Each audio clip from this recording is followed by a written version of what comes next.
I've recently been doing a bit of reorganisation of my workspace. As a result, I've decided to replace these speakers. I've been using them for almost 8 years now, so you might have seen them being used in some of my other videos for playing back the audio from a wide variety of devices.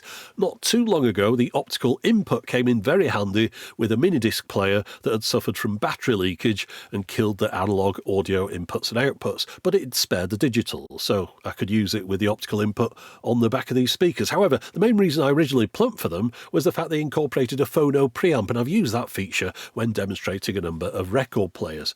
The speakers are Roth VA4s, long since discontinued. However, they share a pretty much identical feature set with the Kanto YU4s, which I'm also sure they share many components with, the main difference being the enclosure. Now, I do have some Kanto YU3s, which are also a discontinued model, which is going to be a reoccurring theme in this video. The YU3s were cheaper than the YU4s because they didn't include the phono stage. However, the enclosure and the size was identical. You can see my VA4s are getting a bit bashed up now. That's because I'm always having to move them around to free up space on the worktop. My monitor's mounted on an arm and the left speaker gets in the way of this when I'm folding it away. So in order to simplify things, I've decided to get a Kanto Syd while I still can. I'm pretty sure these are also a model that are on their way out. Now, the reason I wanted this is because they incorporate all the same features as my red Roth speakers, including the important and very uncommon phono stage, but it's all contained in a single unit. It's effectively two VA4s that are stuck together in one cabinet. Now, the official price for the Syd is $369 which is $10 less than a pair of YU4s. And yes, I'm talking dollars in this video because you can't buy the Syd in the UK. And I'm pretty sure soon you won't be able to buy it in the US either, because it's become exclusive to Crutchfield, which sounds to me like a closeout deal. And it sounds even more like one when you see what price Crutchfield is selling it for. $200. That's $170 off its regular price. Now, I'd better explain why I come to have one when they aren't sold here and Crutchfield don't ship to the UK. Well, they did have one listed on Amazon in the US from Crutchfield, and I bought it and had it shipped over via an intermediary, and that just cost me $40 extra. Unfortunately, that was the only one that Amazon stocked, and once I'd bought it, it disappeared off the site. So the Crutchfield deal now looks like you're going to have to order it from them directly, and it's only relevant to the US viewers. There's just one colour available. It's matte black. Kanto used to also sell this model in white. If you've ever picked up a Kanto speaker, you'll know that they're reassuringly heavy and solid feeling. And given that this is like picking up two speakers at once, you know it's not the kind of thing that's going to be sliding about, especially with its cushioned pad underneath the base. The built-in power supply is a multi-voltage one, which of course was important to me when I was importing this from the US. But the one feature that made me choose this is that phono stage. I don't think there's another all-in-one stereo desktop speaker with all the input options of the Syd.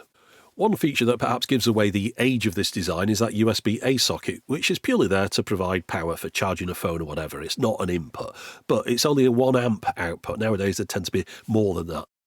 Of course, there's more in the box than just the speaker. As well as that, you get the 3.5mm stereo lead with a TRRS plug on either end, a standard IEC C14 power lead, which of course I'm just going to swap out with one that has a UK plug on the end. I've got plenty of those lying around. Then finally, really nice remote control, which has a decent size to it, good buttons, and provides easy access to all the features that you might need. You'll need to look after it though, because the only control on the speaker itself is a volume knob, which can also be clicked to cycle through the various inputs. There's an optional metal stand. If you prefer to angle the speaker up slightly, you place this underneath it. It's not adjustable, it's got a set angle to it, and you also of course have to remember to allow for some clearance behind the speaker. You can't put it right up against a wall. You'll need to have some space behind it for the cables as well as those ports. It comes with manuals in multiple languages, not that you're really going to need to refer to this. However, it does show in the manual a couple of Kanto subs that you might want to consider adding to it, the Sub 6 and the Sub 8. Again, only the Sub 8 remains on the market now. The Sub 6 was discontinued. But yeah, if you've got one of these and you attach it up to any old sub and connect the optical out from a TV, you've effectively got a nice little soundbar setup. One with way better drivers than most soundbars, although the very obvious downside is that any stereo separation will be almost non-existent from across the room. But of course it's not a concern to me because I'm sitting at arm's length from this and just using it to play audio from whatever device I'm demonstrating on camera. Now, as far as the dimensions go, it really is like sticking two YU3 or YU4 speakers together. And if they have discontinued the Syd, I can see why it won't have been a big seller for them, as most people would be better off having the ability to space out their speakers. But for me, having all these features in one unit means I can shove it out of the way a lot easier. It's more important to me than having the stereo separation. So I just want to check everything's working fine. I'm going to try the various inputs. Notice it also has the important grounding post connection for when it's being used in that phono preamp mode. But let's start off with the line in and a DAT Walkman. He had made a promise to Tilani on the bridge of the duplicate Voyager just moments before she had accepted his proposal. To keep that promise, he had to borrow a phaser from Memlon's mother. Of course, nothing's going to sound like it does in person when listening to it recorded through my camera's mics.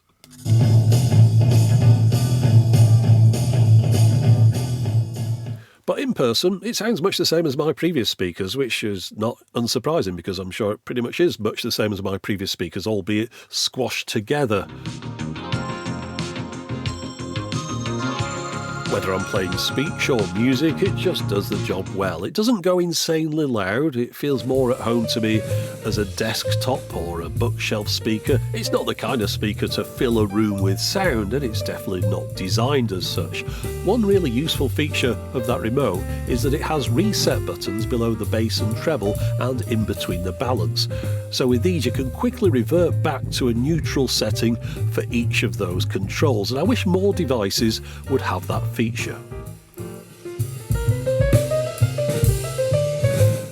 Since that RCA input can be switched between line or phono level, you can therefore have two separate line level inputs if you want. The USS Sovereign ripped through the fabric of space-time, trailing a star bow of superluminal photons streaking from... So that's a lot of input options for one relatively compact unit, and of course it has Bluetooth capabilities as well, apt-x compatible. If you've got a source that can utilise that, this iPhone can't. It'll default back to a lower quality one like SBC, but it still sounds perfectly fine. So really this one speaker does everything that I need it to do in my studio.